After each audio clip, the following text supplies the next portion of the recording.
Zdaj, najprej se ne vem, če obstaja kakšen lepši slovenski izraz za disclaimer. Tukaj res nastopam izključno kot jaz, kar pomeni ne zastopam mojega delodajalca ali pa kogarkoli drugega, kot nekdo, ki o tem piše, spremlja in se je veliko tudi ukvarjal neformalno sicer z ljudmi, ki urejajo forume, ki se dnevno ukvarjajo s temi vprašanji, kar pomeni, to so zgolj moja mnenja in ne mnenja mojega delodajalca, morda, ker sem tudi napovedan kot novinar Dela. Druga stvar, ki pa je pa, da zdaj, ko smo poslušali tole vprašanja, sem se spomnil, ker zdaj na poti sem poslušal en odličen podcast, ki sem ga res splača prenes dol, in sicer podcast je Note to Self, in v sveži epizodi je pogovor z eno gospodično, ki za 4 cente preverja to, kar vi prijavljate.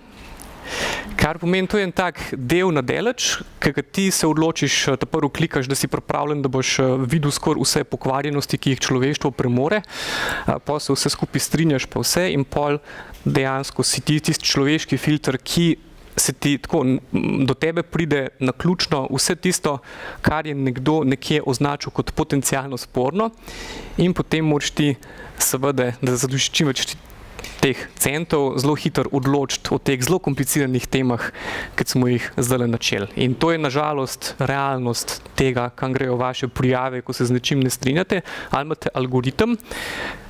Algoritmi so izredno učinkoviti pri tem, da lahko prepoznavajo določene oblike telesa, zlasti ženske. Zelo slabo jim pa gre semantika, pa razlikovanje med umetnostjo, pa pornografijo, pa podobnimi rečmi, kar pomeni, veliko mojih fotografskih kolegov nekako jim zginjajo vse mogoče ilustracije, akti in podobne reči z Facebooka, če slučajnki objavljajo tam. Ampak dobro, to je bilo sem tako malo. Zdaj, kaj je problem algoritmov, ali recimo, kaj je problem samega sovražnega govora? Poznate tole gospodično? Tole gospodična je Microsoftova avatarka Taj, ki je tako neke vrste Microsoftova Siri. Bil je pa en tak poskus Microsofta lansk, da bi naredili enega Twitter bota, pač tole gospodično, ki bi se kot umetne inteligence pač počnejo na podlagi tega, kar ljudje delamo na internetu, poskušala obnašati čim bolj človeško. Zdaj, Microsoft je pol ugotovil, da je bila to napaka, zaradi tega, ker na podoben način, kot če imate verjetno otroke in če preveč preklinjate v njihovi navzočnosti, boste ugotovili, da to izredno hitro tako se naučijo in ponotranjo. In tale avatarka je, mislim, da v parih dneh so jo mogli zapreti, enostavno zaradi tega, ki je začela tweetati vse tisto, o čemer se tukaj pogovarjamo. Kar pomeni od tega, da je Hitler čist car, do vseh mogočih rasističnih in vseh mogočih drugih pripomb, to, da se je seveda pol mogli dosti hitro ukiniti. Zdaj, to nas seveda ne sme presenetiti, da se je to zgodilo, ampak kar nam pa pove, če malo poznate od teh modelov, na kakšen način se uči umetna inteligenca, oni se učijo na statističnih modelih, kar pomeni, vržete noter ogromno informacij in pol računalnik to mele. In če je uspela ona toliko hitro ratati rasistka, pa zagovornica Hitlerja in vse, pomeni, da je imela zelo dober vzorec, da se je učila, kar pomeni, da je teh vsebin mnogo več, kot si morda predstavljamo, s tem, da se ni učila samo vsebine, kar pomeni, ni na juice takoj nalimala Hitler, ampak je tudi ugotovila, da se na internetu spodob karkoli že vsebinsko narediš, še hkrati malo napast, pa malo pozmerjati, pa malo vse. Skratka, naučila se ni samo vsebine, ampak tudi načina komunikacije izredno hiter. Zdaj, črpala je pa iz tega. Črpala je pa iz tega, česar je na internetu mnogo, in zunaj in doma, v novih medijih, v starih medijih, v slikah, v fotografskih zbirkah. Zdaj naslednji izziv, ki je še mnogo večji, je live video, zaradi tega, ki ga je skozi več. In če imajo algoritmi težave že z prepoznavanjem besedila, kaj je načeloma dosti preprosto, ali pa analizo posamičnih fotk, kar je tudi načeloma dosti preprosto, bi pa zdaj kar naenkrat pričakovali ali od algoritmov, ali pa od teh, ki za 4 cente gledajo človeške obscenosti, in da je pa zdaj kar naenkrat še tistih 100.000 ur videa, ki jih dnevno ljudje dajo gor, tako pregledovali, da bi videli, če je gor kaj problematičnega. Kar pomeni, to ne gre, ampak vidimo pa, da vsi tisti, ki se učijo komunikacije na internetu iz tega, kar je na internetu, ali so umetna inteligenca, ali so ljudje, prej ali pa kasneje lahko dobijo take zglede. Lahko naprej. Zdaj, kaj je tukaj problem? Zdaj, veliko se sprašujemo okoli tega, kdaj je tega več, kdaj je tega manj. Teorij psiholoških, socioloških in drugih je ogromno. Jaz včasih rad uporabljam eno paralelo s herpesom. Nekako ga imamo zelo vsi, ampak vemo pa, kdaj izbruhne. V glavnem tam miruje in nič kaj hudega ne dela, ampak če nam pa pade imunski sistem, če nam pade odpornost, se pa zadeva lahko izbruhne in razbohoti in zelo, zelo, zelo podobno je tudi s takimi pojavi na internetu. Kar pomeni zame, če spremljaš to na tak mal daljši rok, vsak tak nenaden izbruh ali pa ne vem, to, da stvar gre iz margine, kjer je ves čas navzoča, je en tak simptom enega družbenega padca imunskega sistema, na kjer ga je treba biti izredno pozoren. In recimo zdaj v Ameriki smo kar naenkrat videli, da se je to resno razbohotilo, kar pomeni stvari, ki so bile včasih skrajno marginalne, so prišle ven. Vzroki in posledice tukaj niso enostavni. Zdaj, koliko bi tukaj lahko krivil Trumpa, koliko ne, je težko reči, zaradi tega, ker on je kot nekdo, ki zelo dobro to dela in če je kdorkoli si vzel čas pa prebral njegovo knjigo Art of the Deal, je njegov politični manifest praktično tam noter, kar pomeni, da kot dober trgovec moramo vsakemu dati tisto, kar želi slišati. Zelo dobro to zna narediti, dobro zna začutiti publiko v občinstvu in zato ni čudno, da je futral Američane s točno tistim, kar so hoteli slišati. Kar je pa problem pri vsem tem je pa, kot je na festivalu novinarstva v Perugii povedala ena sogovornica, ki jim še pol kasneje omenil, problem pa rata in to je problem tudi tistega, kar sem prej pokazal, recimo, ko imaš nekdanjega politika ali pa ko imaš visoke politike, ki začnejo to isto početi. Ona se je vprašala, na koga se lahko obrneš, če se nate na ta način sprav predsednik države. Simbolno sporočilo je tukaj izredno močno in to, da se je v Ameriki zdaj kar naenkrat iz različnih razlogov, od medijskih do medijskih poslovnih modelov, do družbenih, do vseh mogočih tale zastava razvila, let's offend everybody. To je postal en tak dost priljubljen šport na internetu, ki ga bom pa še v nadaljevanju majhen bolj natančno razčlenil. Zdaj, to verjetno marsikaj že veste in to je tako zelo osnovno. In tukaj ne mislim, spet je tukaj kakšne hude teorije, ampak samo tako, da imate te glavne razloge približno v glavi, ko vidite eno tako vsebino, ki vas zmoti. Psihološki, finančni in politični. Če se pogovarjamo o internetu. Zelo malo je tistega, kar ne sodi v eno od teh kategorij. Kar naprej. Psihološki. Tukaj vam pomagajo osnove psihologije, kdaj smo jezni, kdaj smo prestrašeni, kdaj ratamo žleht,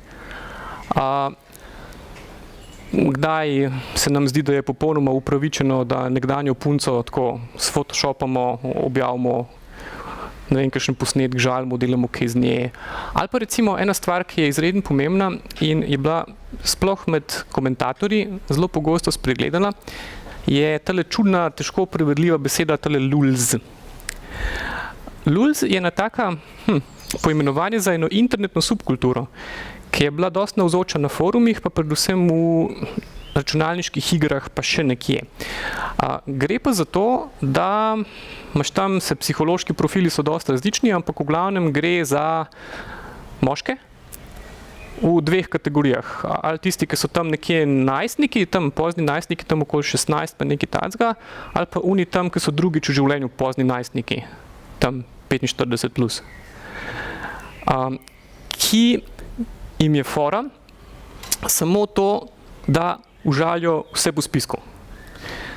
To je ena taka dost osnovna definicija trola in zato na vseh spletnih forumih je ena taka dost preprosto navodilo don't feed the trolls, ne teh ljudi futrati, zaradi tega, ker naj vas to ne zavede, da je njim do debate.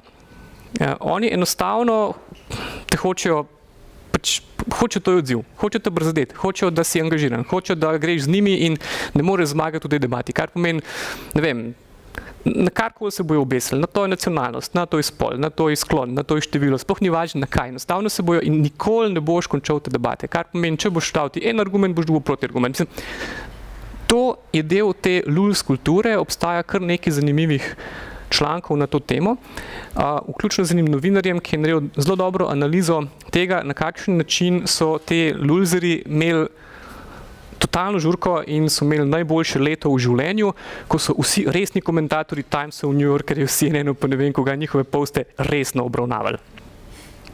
Tisto, mi se sam zajebavamo. Kar je pa problem pri vsem tem pa je, da ta njihova zajbancija ima pa izredno konkretne politične posledice, če do tega pride.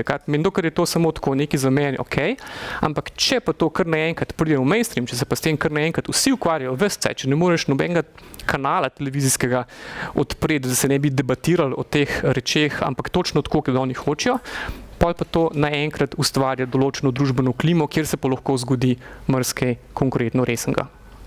In takrat pol ta njihova zajbancija pač postane nekaj drugega. Res pa je, da nekako po definiciji stvari je mogoče, mislim, to je zdaj malo tako težko reči, ampak zelo težko si ti hkrati lulzer pa progresivc. Ali pa tako, dost strpen človek, ki zagovarja delo, kar pomeni zelo hiter ali pa večino teh vsebin tako ali pa drugače gre v tiste klasične naplavine 20. in prejšnjih stoletij, od rasizma do seksizma do vsega ostalega, pač to so tiste glavne tarče, kjer se vse skupaj vrti okoli njih. Druga stvar, politika, mislim, se tele so tudi taki lulzeri po svoje, ki jih je zelo bilo kar neki, eni so bili bolj uspešni, eni so bili manj uspešni.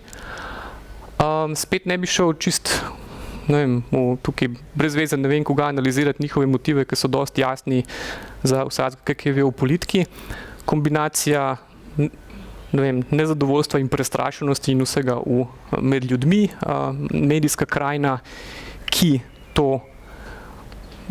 ugotovi, da to vleče občinstvo in pa ljudje, ki slišijo, kar hočejo slišati, so absolutno krasen poligon, da tele ljudje postanejo taki, da se pol res vprašaš, na koga se lahko sploh še v tej državi obrneš, če politični vrh uporablja praktično isti jezik kot tisti, proti komer se pritožuješ.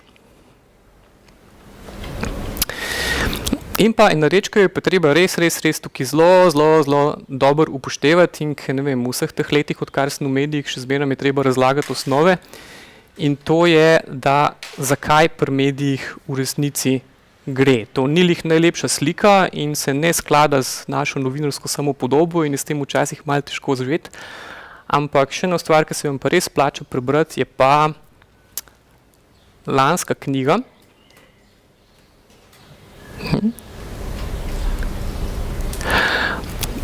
Internetnega pravnika kanadskega Tima Vuja, ki je prej napisal že dve taki zelo zanimivi knjigi, ena o zgodovini interneta, ena o zgodovini telekomunikacijskih industrij oziroma panog. No, tukaj se je pa lotil nečesa in Vuj je po svoje radikalen zaradi tega, ker on ves čas piše o medijih, ne da bi pisal o medijih. Kar pomeni, on je šel v zgodovino interneta in skozi zgodovino interneta izpelje tudi veliko teh pojavov, ki so danes na internetu. Pol gre v zgodovino telekomunikacijskih panog in pol noter naenkrat razloži tudi, zakaj je Facebook danes tak, kakršen je in zakaj so telekomi postali na nek način bolj pomembna medijska podjetja kot medijska podjetja. Tukaj je pa celotna knjiga posvečena eni sami te stvari in to je zgodovini poslovnega modela, iz katerega je išla medijska industrija. In to je trgovanje s pozornostjo. Kar naprej. Ena zgodba, ki jo zelo lušno razloži in ki je po moje dosti nazorna in zanimiva tudi za vas, je to,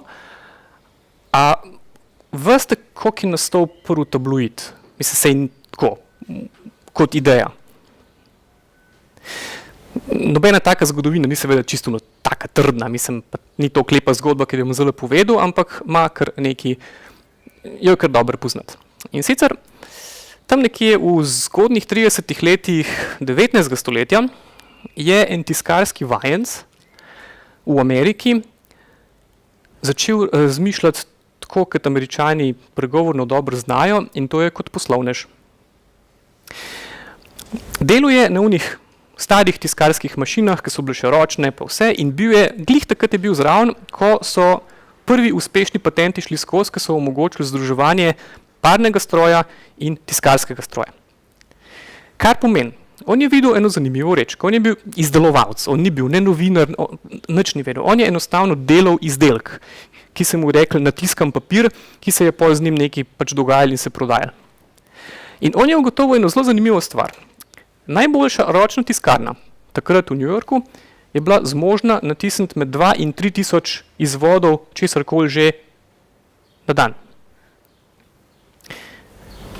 Videl je, zdaj pa prihaja paren stroj in zdaj ne bo več te omejitve 2 do 3 tisoč izvodov, ampak jih lahko naredi 10 tisoč, 20 tisoč, 30 tisoč, 40 tisoč, 50 tisoč na dan. Ampak kot vsak dober podjetnik, ki zna razmišljati o količinah pa okosih, je rekel, New York ima 150 tisoč ljudi. Vse, kar malo diši po časopisu in ki mu mi zdaj to prodajamo, mu lahko že s temi starimi stroji natisnemo, zaradi tega, ker recimo celotna naklada vsega, kar je dišalo po tisku, je bilo v New Yorku leta 1830 tam nekje 3000 izvodov. Kar pomeni, kaj meni pomaga, da imam zdaj stroj, ki je zmožen natisniti 50 tavžnih izvodov, če imam pa jaz 3000 potencialnih bralcev. Ampak vseeno je zaslužil tukaj biznis, tukaj nekaj na tem more biti. In pa je rekel, če jaz hočem izkoristiti ta stroj, pol moram izvedeti, kaj bo pa 50 tisoč New Yorkčanov pripravljenih kupiti. In je začel eksperimentirati. Tak klasični A/B testing, kot ga danes poznajo v vseh teh mogočih startupih. Taka naslovka, drugačna naslovka, tega ne ben kupil, tole je full dick pill. Ok, izhajamo iz tega, kaj je velik dick pill in naredimo podvrste ali pa dajmo to še naprej razvijati. In kaj ugotovi, da pač 50 tisoč njegovih dragih kolegov New Yorkčanov je bilo pripravljenih kupovati črno kroniko, samomore, kriminal in pa, kar je še lepš, fake news. Njegov časopis je naredil enega takih boljših zgodovinskih primerov fake newsa in sicer je zagrešil na naslovnici tako imenovani veliko potegavščino z Lune, kjer je objavil takele krasne gravure čez časopis, na kakšen način je, in tukaj so se pol pač zmislili seveda, slavni britanski astronom, ki je bil edini slavni britanski astronom, ki so ga v Ameriki poznali, gospod Herschel, odkril življenje na Luni. Seveda ni Herschela noben vprašal, seveda ni se noben kaj dosti s tem ukvarjal pa to, ampak uspeh je bil pa silen, kar pomeni, prodali so mnogo tega. Vzporedno se je pa zgodilo še nekaj drugega. In sicer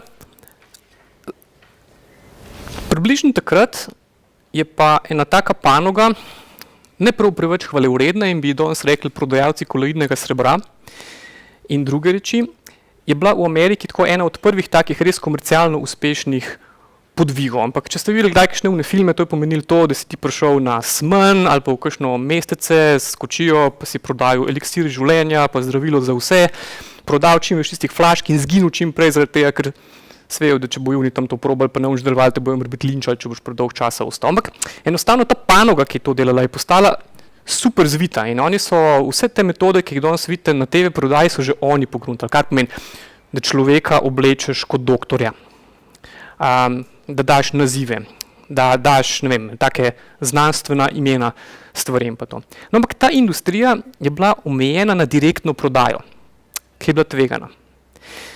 En gospod, ki so ga pa najeli te prodajalci, je pa rekel, ajde, gremo pa zdaj mi, gledal je pa na te nove medije pa podobno, je rekel, kaj pa če bi jaz to nekako razširil. In je ugotovil, kje bi pa jaz lahko prišel do gospodinstv, da ne bo treba našim prodajalcem od vrat do vrat pa vse. In on ugotovi, da tale gospod zelo dobro prodaja to, kar prodaja in postane prvi večji oglaševalec. Kar pomeni, kar rabite vedeti o medijski zgodovini in je zelo pomemben nauk, je to, da sta fake news pa neetično oglaševanje naravna zaveznika v poslovnem modelu prepodajanja pozornosti. Zdaj, na kakšen način smo se čez velik del 20. stoletja tukaj prebijali, da bomo to, na kakšen način koloidno srebro prek življenja na Luni prodajati ljudem, zapakirali pod vse te žlahtne novinarske dejavnosti, da pač rešujemo demokracijo, pa delamo v javnem interesu, pa vse to je stvar ločenih predavanj in knjig, ampak izhajamo pa samo iz tega, da v tem osnovnem DNK-ju tega, kar delajo Facebook in ostali, in to tudi Tim Wu krasno pove, v DNK-ju Facebooka je absolutno vse to, kar je bilo v DNK-ju prvega tabloida in kar je v DNK-ju prodajalcev koloidnega srebra. Jebi ga, to je treba upoštevati. In to je to, kakorkoli obrneš. Koliko je tukaj korektivov? Koliko se tukaj rečemo, ok, to je še spremljiv, to ni, a bomo to regulirali, a bomo to samo regulirali, a se bomo o tem pregovarjali, a bo to stvar debate, a bomo vse te hujše stvari porezali, a bomo vse še to tudi spodbujali, ali bom jaz naredil vse na tako oceno tveganja, tudi če vse, recimo to se na Facebooku in ostalih to absolutno delajo. Vsa internetna podjetja, prva stvar, ki jo naredijo, je ocena tveganj. Kar pomeni, koliko lahko mi zaslužimo in koliko lahko izgubimo, če se nas slučajno kdo lot tožiti in če slučajno uspe dobiti tožbo. Tožiti Facebook skoraj nemogoče, ker ga lahko toži samo v Ameriki, pa mislim, kupenih takih reči. Zato je recimo za njih ta ocena tveganj bila dolg časa zelo majhna in šele zdajle, ker so jih pa res zaradi teh vseh mogočih odmevnih zadev v zadnje pol leta krepko nabili, so v enem takem hudem damage controlu in se poskušajo dejansko, kot tudi vi vidite, postajati bolj odzivni in to tudi mi novinarji vidimo, ker kar naenkrat, če imamo kakšno pritožbo na Facebooku ali pa tole nam kdo odgovori, kar je bilo pred 1 letom, 5 leti popolnoma nemogoče. Ampak to je okolje, kjer ta pojav, o katerem se tukaj pogovarjamo, zelo dobro uspeva.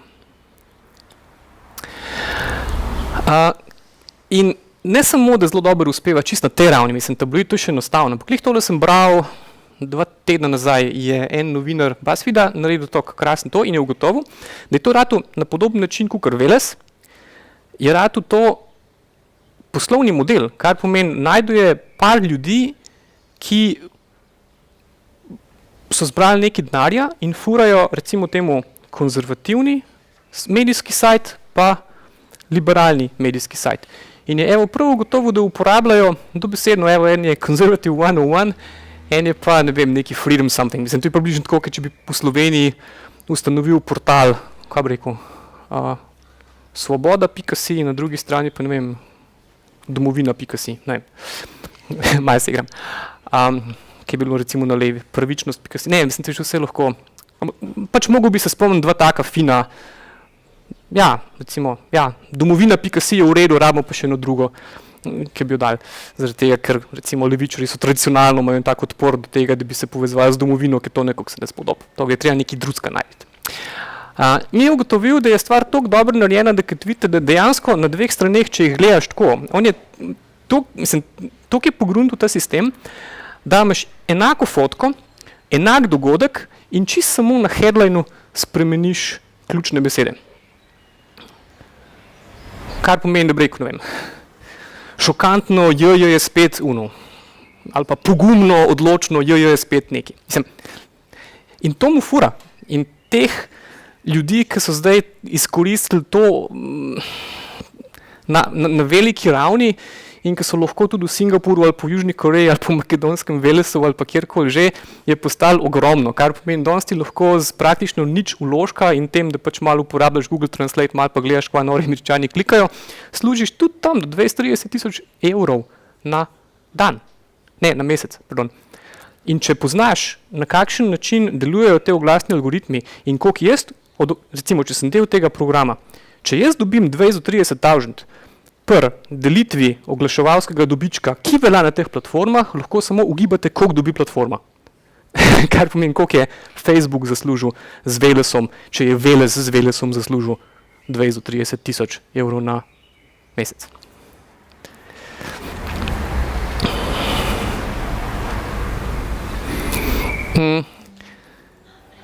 Vse skupaj pa če gremo čisto najbolj preprosto, je pa res tudi to, da ne vem, to, kad se pogovarjamo o medijski vzgoji, to, kad se pogovarjamo o ne vem čem, to, kad se pogovarjamo o tem, da smo racionalna bitja, ki vemo, koga delamo, pa da bi mogli biti stvari tako očitne, da jih res ne bi smeli tako opustiti, da nas nategujejo, je to še zmeraj ena taka dosti pomembna modrost, predvsem pa vse skupaj izhaja iz hudega nepoznavanja osnov psihologije, da ljudje pač radi slišijo tisto, kar hočejo slišati in predvsej manj radi tisto, kar ne potrjuje njihovih prepričanj. Zaradi tega recimo se je tudi pokazalo, da so praktično glavni širilci, glavni nehotni širitelji vseh teh mogočih pojavov lahko vaši čist običajni prijatelji na Facebooku, ki vam pač pošljejo kakšno tako reč s komentarjem, to moraš prebrati.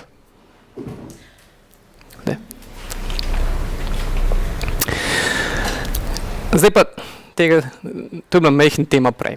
In tukaj res ne bom šel absolutno v nikakršne pravne in druge definicije, zaradi tega, ker to smo se pa res že veliko pogovarjali, recimo to sem sodeloval s Slotehom, pa še s kar parimi temi, ki imaš pač vso to mogočo skupnost, ki so malo taki, mene ne zanima pa pravno, pa pa definicija, pa to, ampak recimo Sloteh mi je zaradi tega simpatičen, ker imajo majčken bolj avtoritarni pristop, to je naš dvorišče, kar pomeni na mojem dvorišču bo taka žurka, kakršno jaz hočem in jaz lahko absolutno na mojem zasebnem dvorišču vsakega ven vržem, če mi začne flaša razbijati. Na podoben način imajo oni in imajo tako, majhen tisto, ajde na kakšen način povedati moderatorjem, česa se tukaj ne tolerira. In tukaj res ne gremo v kakršnekoli pravne definicije, ampak samo v take stvari, ki jih pa res lahko razmeroma hitro prepoznaš in si zelo težko razložiš, zakaj bi jih sem v imenu ene razmeroma abstraktne, ne vem, svobode govora, na kakšen način bi preprečil, da je vrednota in civilizacijska pridobitev, ki se reče svoboda govora, uporabljena proti tej isti civilizacijski pridobitvi.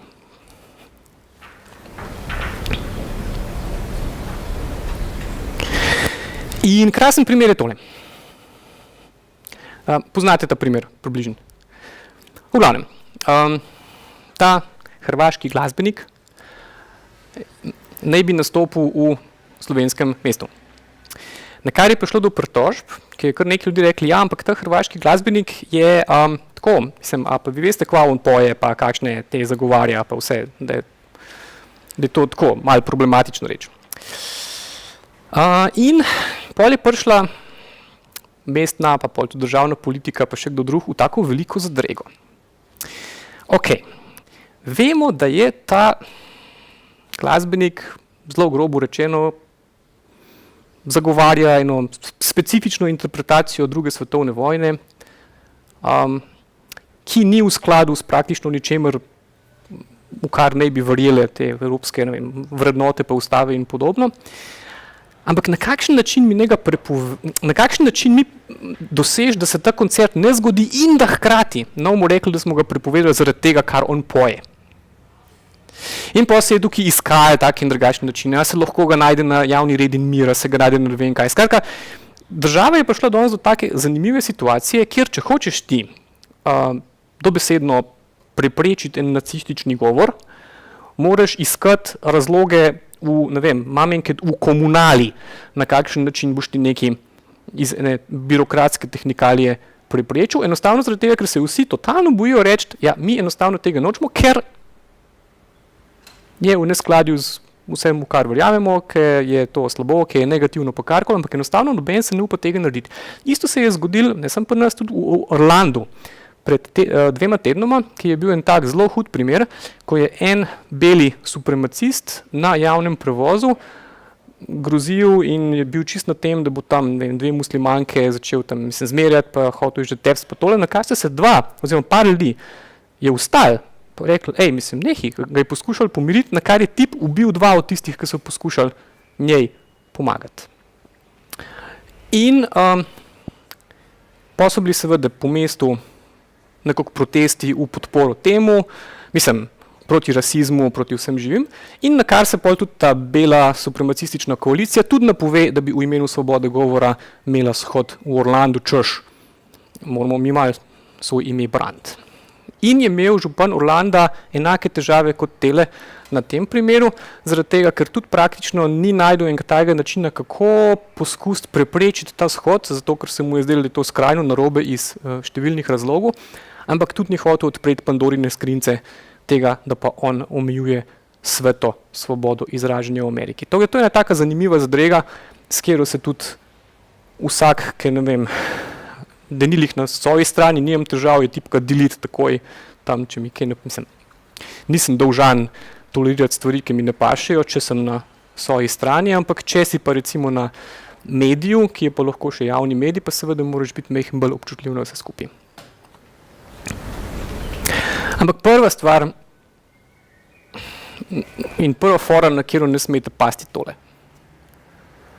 Pač kakorkoli obrneš, svoboda izražanja je dragocena, ampak ni vse svoboda izražanja. In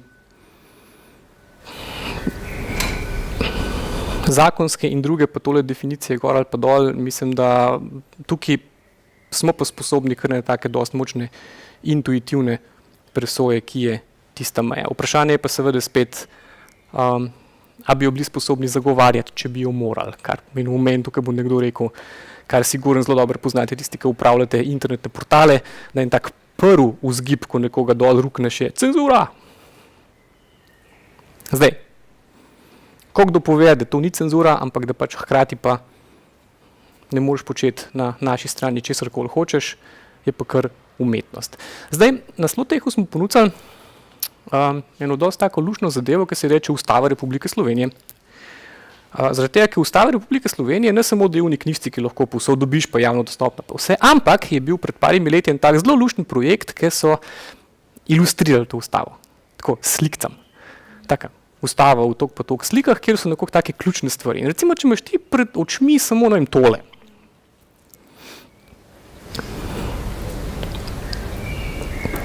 Pa ne gremo v pravne definicije, ampak recimo, če živimo v družbi, ki ima nekako svoje temeljne vrednote zapisane v tem dokumentu in če tam noter piše vsi tele enačaji in če ti je ena vsebina, ki jo imaš na internetu in s katero imaš opravke in ki jo dobiš na Facebooku, nekako zanika te enačaje ali pa duh teh enačajev, kar pomeni, da se nekdo čuti upravičen na nekoga, ne vem kaj, ker je pač izven teh enačajev. Jaz mislim, da je to absolutno neki, na kar se lahko ne samo zanašaš, ampak tudi sklicuješ. To je prednost ustave. Vrednotna je. In pri takih vsebinah lahko zelo hitro vidiš, da mrzkdo, ki se spravlja na nekoga, ne spoštuje teh enačajev. Ali pa se celo spravlja na nekoga zaradi tega, ker ni tak kedon. In tukaj je stvar popolnoma enostavna, po moje. Ali pa tole. Ali pa sej, sem dal par tahlek slik. Ampak v glavnem ta ilustrirana ustava je nekaj tajega, kar ti da en tak dosti dober kompas, kaj ne bi bilo v tej družbi sprejemljivo, pa kaj ne. In tukaj ne rabiš pol nobenih posebnih internih kodeksov, pa unga, pa vse, ampak enostavno rečeš, ja lej, jaz izhajam pri presoji iz recimo temu nekog tega, kar ta temeljni dokument upošteva. In recimo se tukaj sem dal še eno.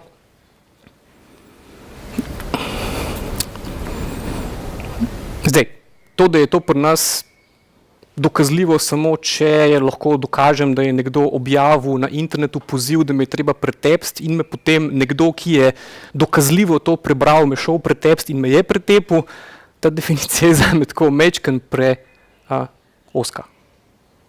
Ker na vseh teh mogočih točkah lahko najdeš kupenih tistih nedokazljivosti, to, da pa jaz moram trpeti posledice tega, da se nekdo spomne in če se mu zdi fajn, da poziva druge anonimne ljudi, da me je treba pretepsti, je pa moja cena, ki jo plačujem za njegovo svobodo govora, ta interpretacija me ni glih prav preveč blizu in tudi tukaj se lahko, če koga zanima, dosti hitro na ustavo sklicuješ, da se pa to pravzaprav ne sme.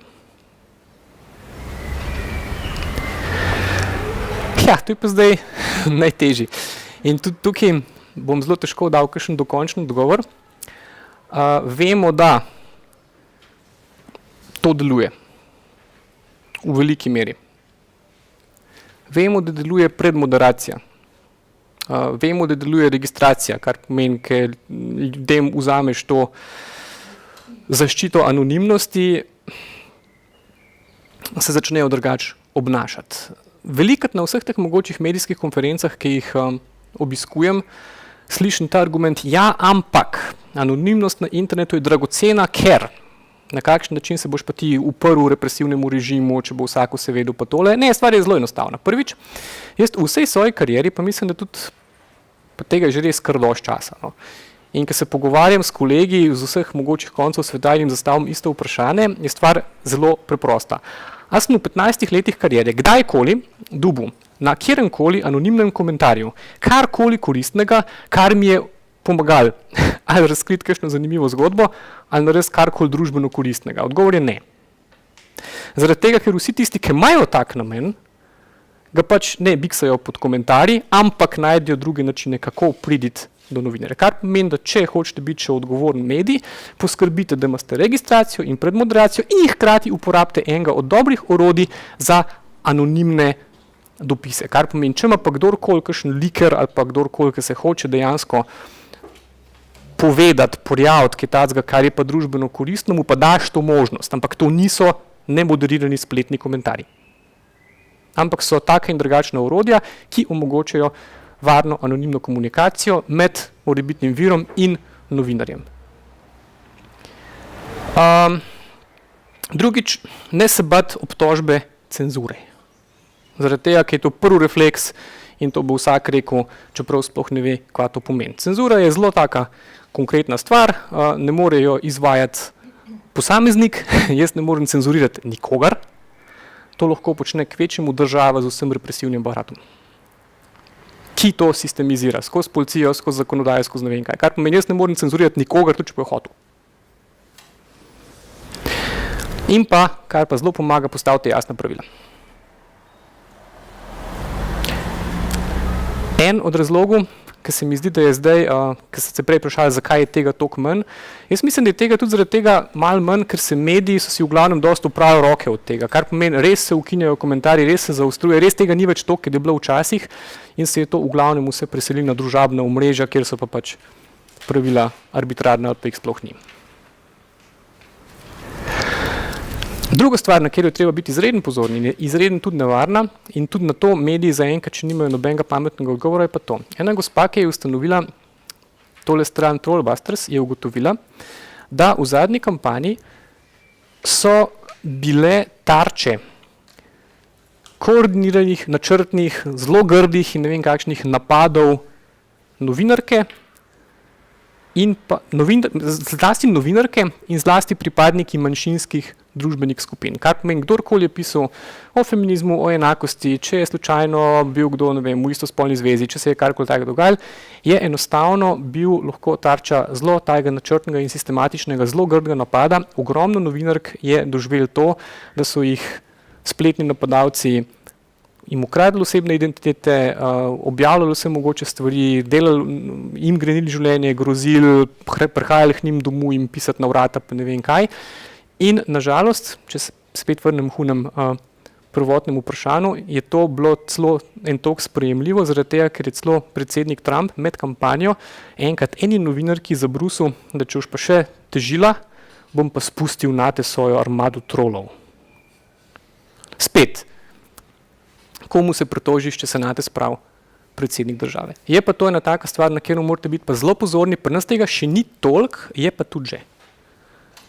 Poznam par kolumnistk, ki so bile deležne mrščesa pod tem, če so objavile kakšne stvari, ki so se dotikale ali kakšnih šovinizmov v tej družbi, ali neenakosti, ali pa podobnega. Mislim, to so doživele mrske. No. In to je še ena taka stvar, ki je pa, kar je pa najbolj ironično, na ta način tisti, ki to počnejo v imenu svobode govora, izredno učinkovito ubijajo svobodo govora pri drugih. Da se ne upajo več pisati, da se ne dotikajo več takih tem, da se ne upajo izpostavljati in podobne reči. Kar je velik problem. In pa še, s tem do tega je pa se pravim, teh statistik je mnogo, ampak tukaj so pa ene osnovne kategorije, osnovne strategije, ki jih uporabljajo te ljudje. Sovražen govor najvišji, doxing je pač, se piše zraven. Glavno, to so take osnovne strategije, s katerimi ti danes lahko res temeljito uničiš življenje nekomu, samo s preprostimi spletnimi orodji, pa boti, pa en par fanatiki, ki so to pripravljeni delati po non-stop. In pa za konec sem še eno vodilo, ki se mi zdi pri preprečevanju sovražnega govora zelo preprosto in mislim, da je to misel izrekel en novinar v Orlandu, ko je pisal prav o teh rečeh, zakaj ni mogoče belih supremacistov prepovedati, pa je rekel, zakaj se mi preprosto držimo ene zelo preproste doktrine. A tisti, ki zase zahteva svobodo izražanja, tudi sam spodbuja in spoštuje svobodo izražanja pri drugih. Kar pomeni, a če bi politična opcija, ki ji te ljudje pripadajo, a bi oni spodbujali in varovali našo svobodo izražanja, ali bi bila ena od prvih stvari, ki bi naredili, da bi se točno to ukinili. In to je še ena taka stvar, ki ti pa zelo hitro pomaga ločiti stvari, ki jih je treba zamejiti in do katerih ni treba imeti kakšne posebne tolerance. Tako da to je to. Nalaž sem pustil majhen več časa za vprašanje, zaradi tega, ker pri takih rečeh je zelo težko vrvohoditi med preveč splošnim in pa preveč specifičnim, ker lahko gremo pa še v boje, če bo koga zanimalo. Tako da, hvala za enkrat.